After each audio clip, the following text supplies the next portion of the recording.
কষ্ট দিয়েছি আমার মা বাবার। না না, তুমি খারাপ নও। কে বলো তুমি খারাপ? তুমি ভালো, তুমি ভালো, তুমি মোটেও খারাপ নও।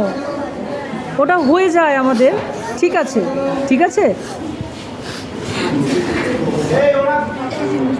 বাবা থেকে রিল্যাক্স রিল্যাক্স। কি হয়েছে শান্তিকা? ওঠো, কাঁদছো কেন? কাঁদার কি আছে? ম্যাডাম যে বিষয়ে বললেন যে আমরা মা বাবার মতো আমাদের কতটা কেয়ার করে, কতটা ভালোবাসে, সেটা তো আমি এই স্কুলে আছি বলে আমি বুঝতে পারছি। আমার টিচার আমি এতটা ভালোবাসে।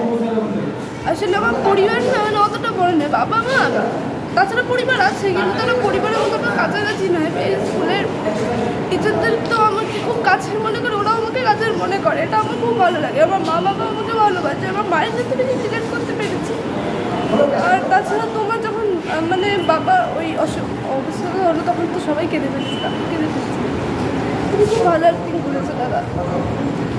যে নাটকটা জয় মজুমদার তুমি করে দেখালে আমাদের বিদ্যালয় আঙিনার মধ্যে, আমরা দাঁড়িয়ে আছি গুরুদেবের সামনে হালিশহর রবীন্দ্র বিদ্যা মন্দিরে।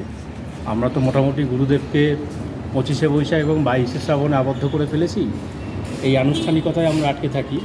কিন্তু গুরুদেবকে যেভাবে তুমি আজকে মাটিতে নামিয়ে আনলে এবং ছেলেমেয়েদের একেবারে অন্দর মহলে তুমি প্রবেশ করিয়ে দেওয়ার একটা সুযোগ ঘটাতে পারলে, এটা একেবারে অভূতপূর্ব। এই কারণেই যে আমরা পারিনি, অনেক রকমভাবে চেষ্টা করেছি। আমরা সত্যি সত্যি আনুষ্ঠানিকতায় আবদ্ধ, অনুষ্ঠানটা করি আমরা বছরের বিভিন্ন দিনে, কিন্তু তার মধ্যে দিয়ে কবিগুরুকে কতটা তাদের মননের পৌঁছে দিতে পারি এটা আমরা নিজেরাই বুঝতে পারি।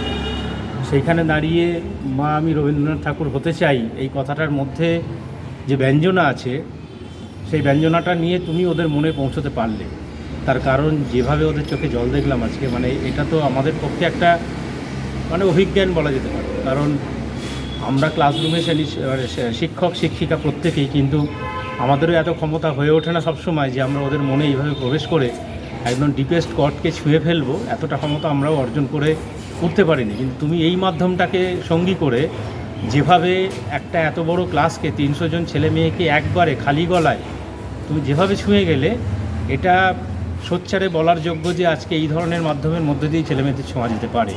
আমাদের গতানুগতিক যে শিক্ষা পদ্ধতি, যে পদ্ধতিতে আমরা শুধুমাত্র কেতাবি শিক্ষায় হয়তো বা ওদের শিক্ষিত করে তুলতে চাইছি, ওদের মূল্যায়ন করছি ইত্যাদি অনেক চিন্তাভাবনা হচ্ছে আধুনিক শিক্ষা বিজ্ঞানের জায়গায় দাঁড়িয়ে, কিন্তু আমার মনে হয় we should have to think otherwise.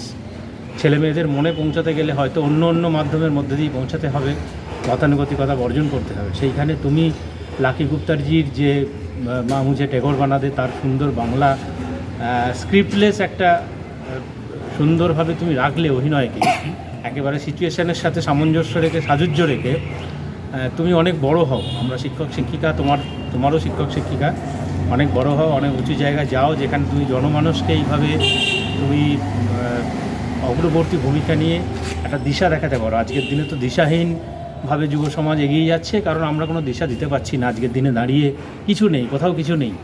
পড়াশোনা তার আলটিমেট পরিণতি কী, চাকরি বাকরি নেই, কোথাও কিচ্ছু নেই। সেখানে তুমি যদি তাদের মননকে, তাদের চিন্তনকে, তাদের মনের ভাষাকে এইভাবে প্রকাশোন্মুখ করে তুলো, মানে এইভাবে প্রকাশক্ষম করে তুলতে পারো, এই পদ্ধতির মধ্যে দিয়ে তুমি একটা ল্যান্ডমার্ক কাজ করবে, এটা আমাদের বিশ্বাস। অনেক আশীর্বাদ রইল তোমার জন্যে, অনেক এগিয়ে যাও তুমি। Thank you so much sir.